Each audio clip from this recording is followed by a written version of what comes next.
Good day, dear listeners. Steve Prida here with the Management Blueprint podcast. And today's guest is Natasha Miller, the founder and chief experience designer of Entire Productions, an Inc. 5000 corporate event and entertainment production and marketing agency.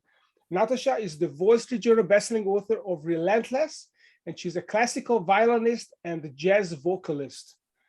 Welcome to the show, Natasha. Thank you, Steve. It's good to be here. I think you're the first musician or former musician who has been on the show, so that's definitely a first. Very interesting origin story. We already referenced a couple of things. So, how did you get here? What turned you into a business owner and leader, Natasha? I think music got me to where I'm at today. Period. End of story. But also my relentless tenacity, which someone recently said to me, which was pretty funny. But I studied violin at a young age, not as young as, the Suzuki method kids starting at 4 years old. I started in 4th grade, and it was able to get me a full ride scholarship to 3 different universities. Even though I didn't graduate with a degree, which I didn't need, it really did propel me into a professional world. At a very young age, I was playing professionally at 15 years old. Yeah, I saw, I went, looked at your book and I found a link, and I went to your website and I saw this letter that you wrote in a class, I guess it was, about how you made $450 with a fellow musician at the Christmas concert. So that was a lot of money back then. Mm-hmm. Yeah, I bet it was. Mm-hmm. So it was that your first step towards entrepreneurship, and if it was, or one of the first ones, how did that led to you starting a company? Was it kind of a stop and go, or it was an organic development? Yeah, my first paid performance was when I was 15, playing for the inauguration of our governor. And when you get paid at that age to do something that isn't raking leaves or mowing lawns or waiting tables, you get paid to do something that you're really good at and that you're passionate about. It sets off a little trigger, I think, in your neurons.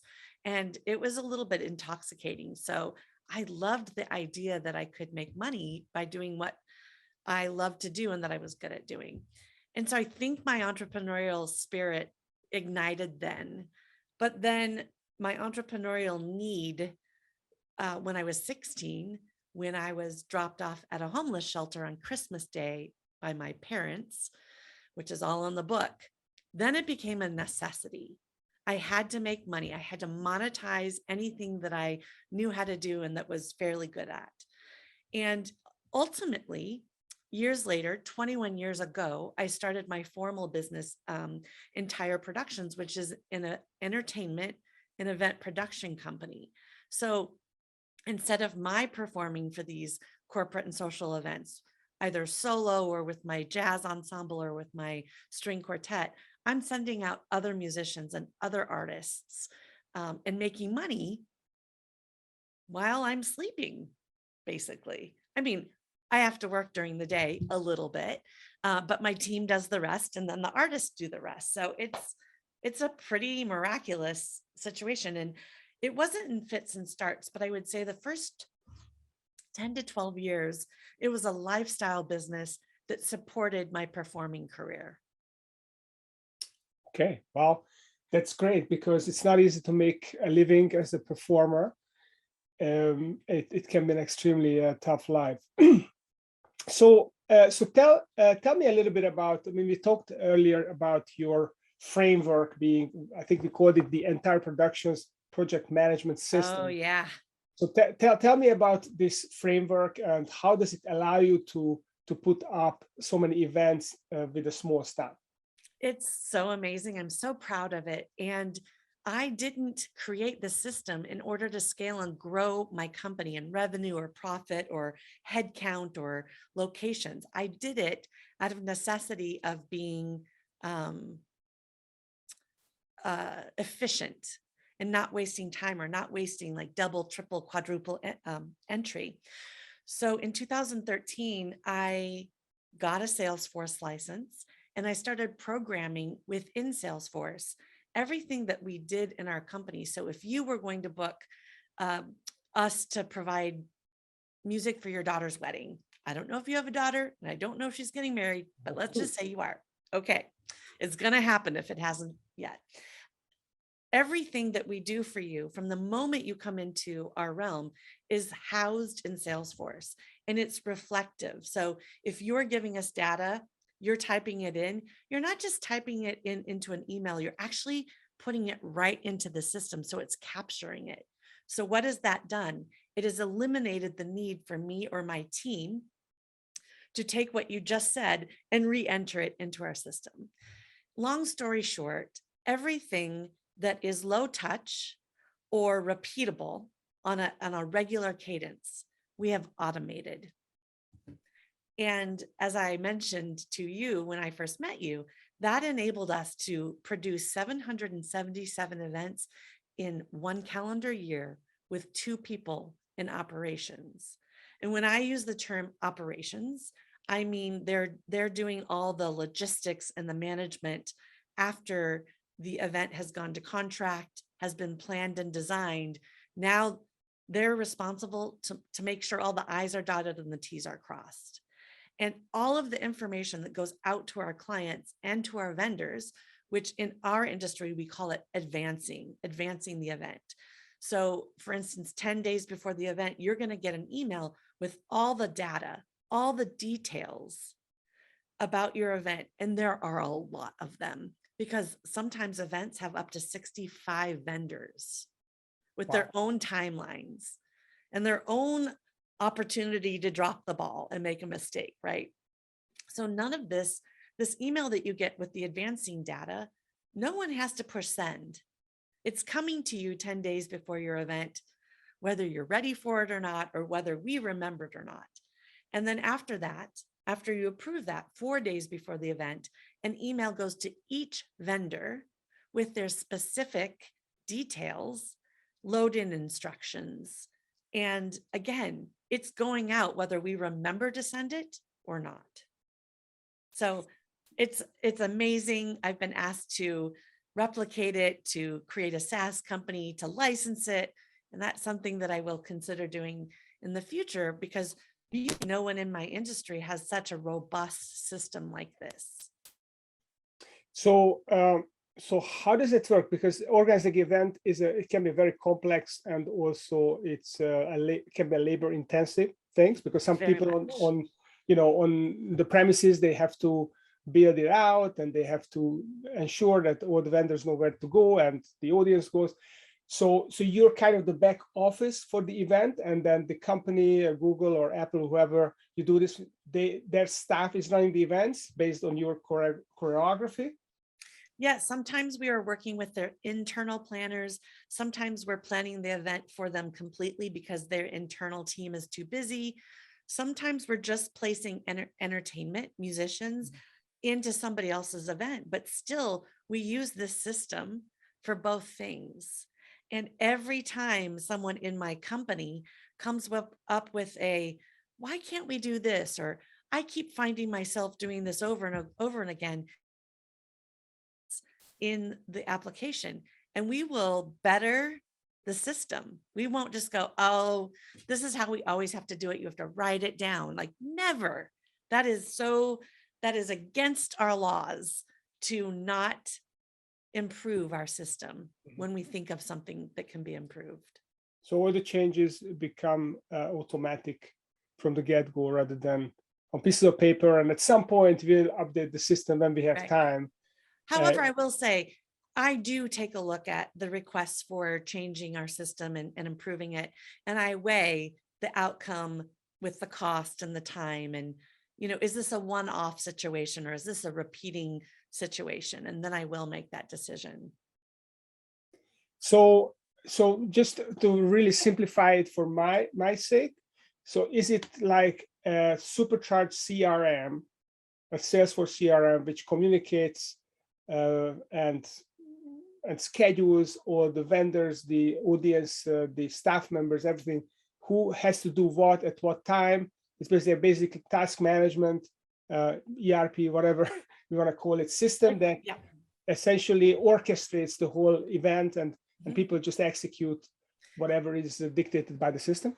It's a very robust project management tool that I built in the confines of a CRM. And Mhm. Salesforce themselves say, this is more sophisticated than we even use it internally. They say, you're using it in a way that we didn't mean for it to be used, and you're going to break the system. And I never have broken their system. So, I could take it outside of Salesforce and build my own platform with developers and such, which I may do someday, because there has been a request for this Mhm. in various, from caterers, from uh, decor rental companies, from planners. And so that is on the horizon in the future. Yeah, I remember about maybe 10, 12 years ago, I was looking to use Salesforce for a CRM, and I think the basic subscription was $25 a month. And there was this other company that designed, basically customized the CRM for specifically the type of company I had, which is an investment banking firm. And they charged $250 a seat per month. So just by customizing, they 10 times the value of the application, which was really mind-boggling to me. And they were a very successful company, growing fast. Obviously, it was a very popular solution. So I'd like to switch gears, but stay with the topic, because one of the things that I'm very curious about is automating processes. So obviously, we've been talking about systematizing companies by defining the processes and ingraining it and simplifying, optimizing. But the ultimate step is when you automate it and you make it completely touchless. Mhm. So in your experience, Natasha, what are the success factors for successfully automating workflows? The success factors are, you need to make sure that you have the ability to capture all the information that you need and not leave anything unturned. Because what will happen is, if you have 90% of the information that's needed, then the cost of having to fill in the blanks of that extra 10% kind of negate the whole system. So Mhm. making sure that you have all the details, and you can make sure that, if one detail isn't really pertinent to the event, then it doesn't have a required, right? If you do that, then you're going to ruin everything, because some people don't know that they can write not applicable, or this doesn't apply to me, or whatever, and then they're stuck, and then they don't submit their data. So that's one thing. And then really thinking about the cadence, the timing of the automations. When do they really need to go out? What is the best? So for us, I just use the 10 days for the client, right? Because a lot of events, unfortunately, like to change details right up to the last moment. We tell our clients no changes whatsoever 2 weeks before the event, because we can ensure a really good experience that way. If you're going to make changes after that, then excellence is not guaranteed. So 10 days before the event is a safe spot, right? Because we know you're probably going to make changes, but we know also that you've got to have 99% of your event done by 10 days. So if we gave you 14 days or even more days, there's more wiggle room for you to change your mind. And that's more Complexity. right complexity and potential for losing data, or too many troubles. Now, again, on the flip side, the vendors get the data 4 days before the event. And we had thought, let's just give it to them the day before so they don't lose it. Well, the day before isn't enough time for them to see the details and say, oh gosh, I don't have that generator, or oh goodness, they hired a string trio, but they actually, now they're saying it's a quartet. They didn't, maybe we made a mistake, or maybe the client changed their mind and we didn't tell them. So this gives them bandwidth to solve for whatever challenges may be there. And then On the day of the event, we still need to touch base with these people. But nobody from my team has to pick up the phone or type an email or send a text. They get an automated SMS text, Mhm.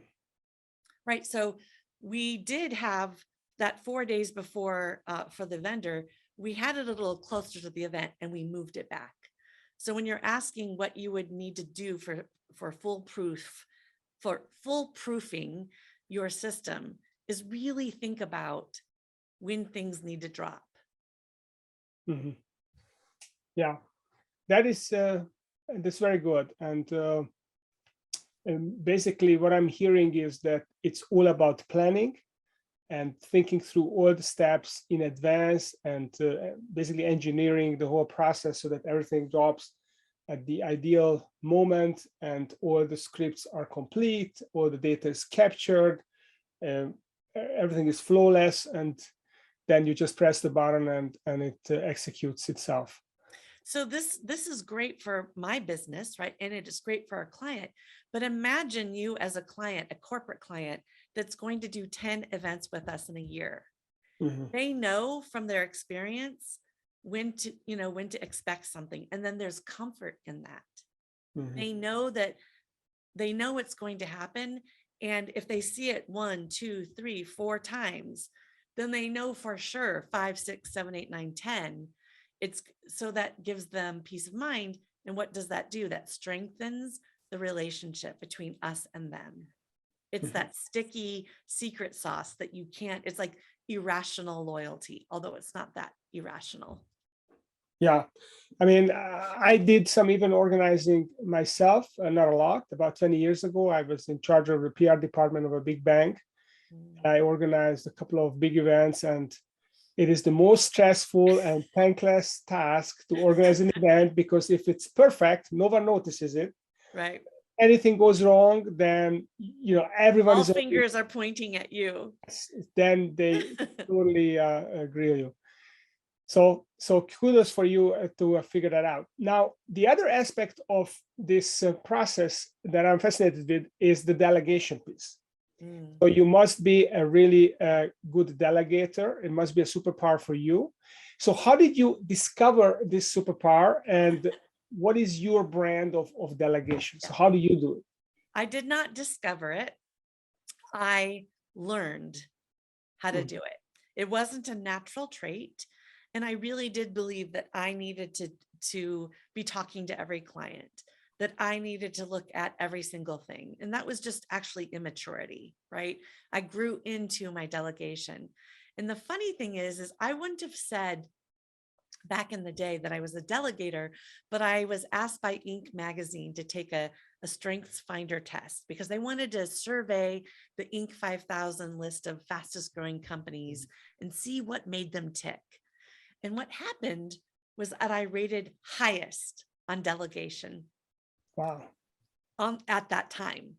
Now, had I taken that strengths finder test 10 years ago, I would not have even ticked the box on delegation, right? And thankfully, I took that. By the way, here's a message. If any major media publication sends you a survey or asks you a question, answer it, because I was then published in the magazine with an article. And if I didn't take that test and I just clicked delete on the survey, maybe I wouldn't have known that my, high quality is delegation. As I started to delegate, let things go to an employee and saw the success that that person had, it gave me confidence and it gave me freedom. So why wouldn't I continue? And I'll tell you, this is sort of a rhetorical question.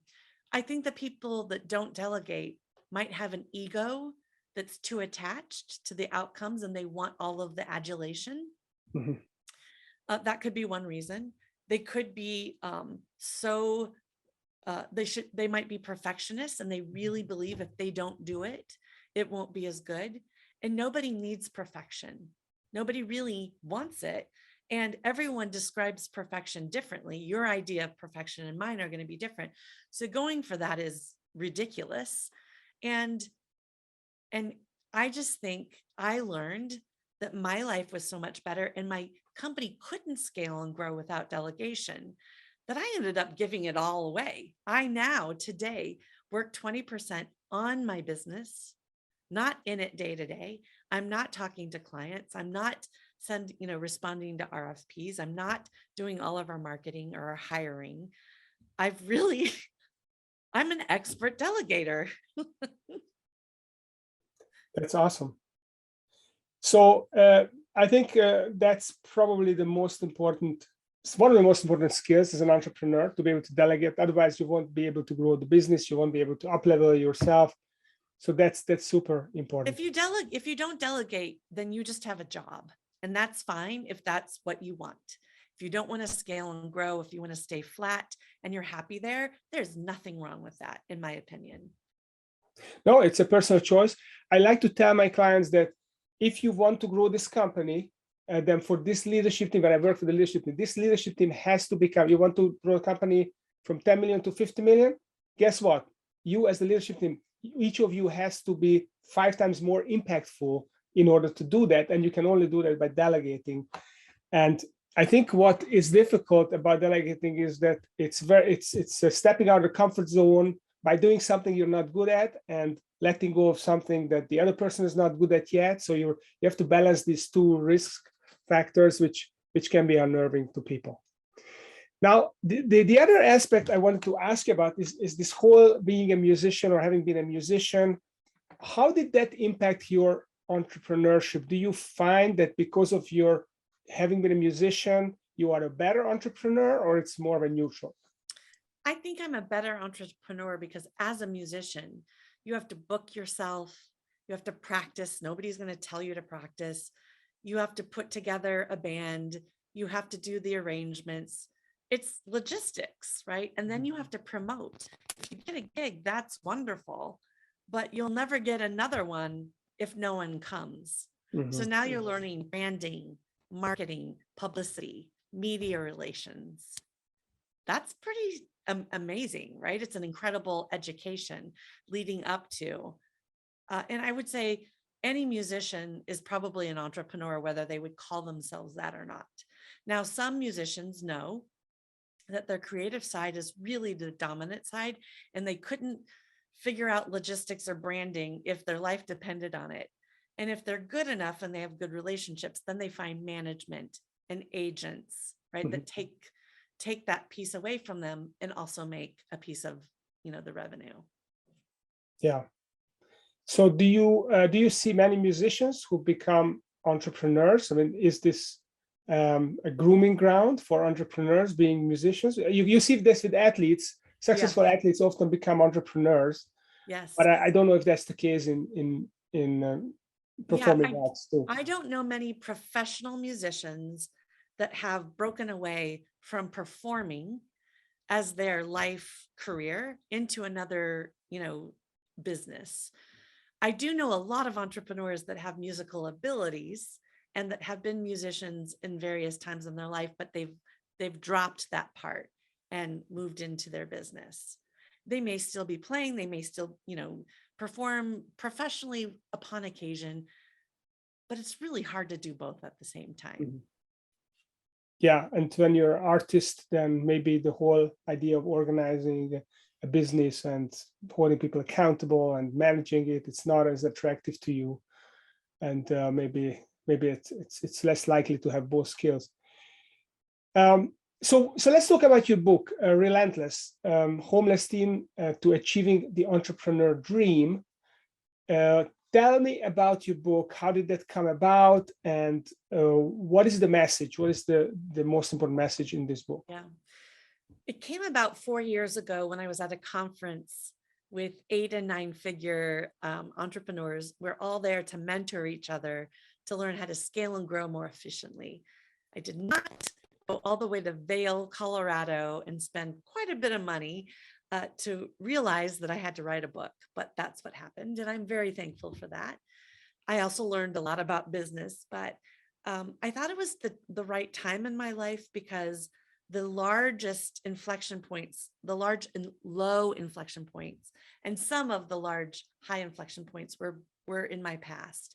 And I could reflect on them with some wisdom and space. And I think the message in the book really is, it is not enough to be resilient. Resiliency is going from where you are, dropping down, maybe to rock bottom. It doesn't even have to be rock bottom, and bouncing back. That's wonderful. That is important. But to get ahead in life and to get to your dreams and successes and goals, you have to be relentless in the pursuit of that. And so that is the overarching story of my book, because I really did come from a place where not only was I not supported by the people that should have supported me, I was beaten down, right? So resiliency wouldn't have been very good for me, wouldn't have made much of a difference, because bouncing to a not healthy place isn't going to get you anywhere. I had to be relentless. And the book really is the story of my life. You could call it a business memoir. If you are interested in business or entrepreneurship, you certainly could. But I find that other people that aren't in business are still appreciating the message. And really, when you listen to the book on Audible or you read it, depending on where you are on your life path, I hope to impact you in some way. So some people might be impacted a little bit. They might get a little nudge of, you know, inspiration. Or if you're in a situation that's negative or hard, or you just aren't getting to where you want to go, you read this book and you're like, oh my goodness, if she can do what she did, I can definitely do this thing that I don't think I have access to.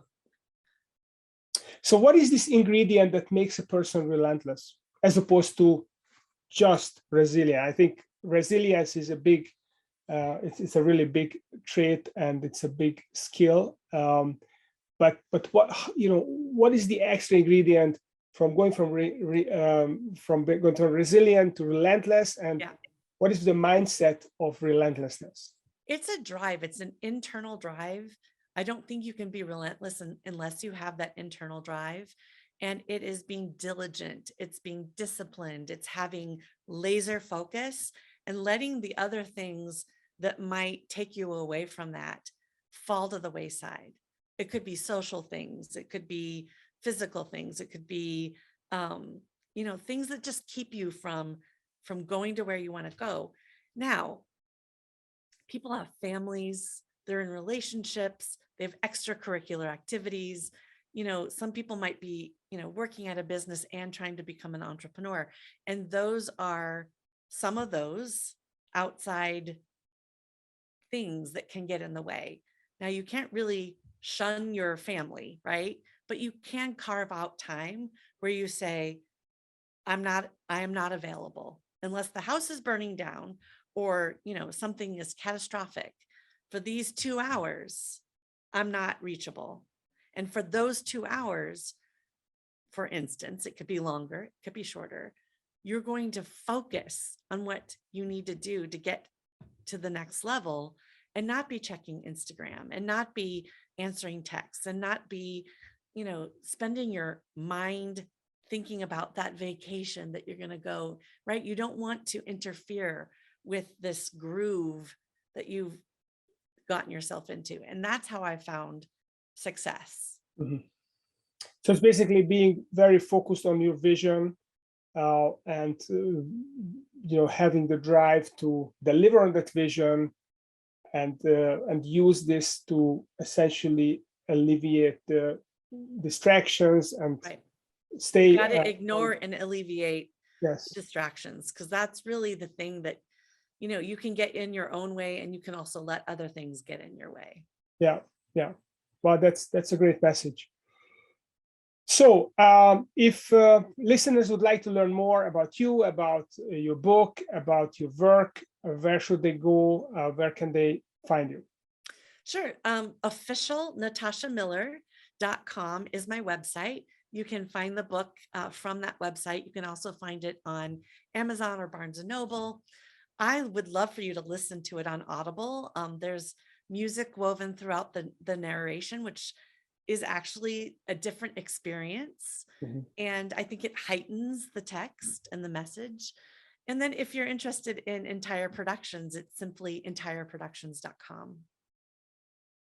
That's awesome. Is there a way to learn about your project management system? Do you have any white papers or? I don't Have yet. you written about it in your book at all?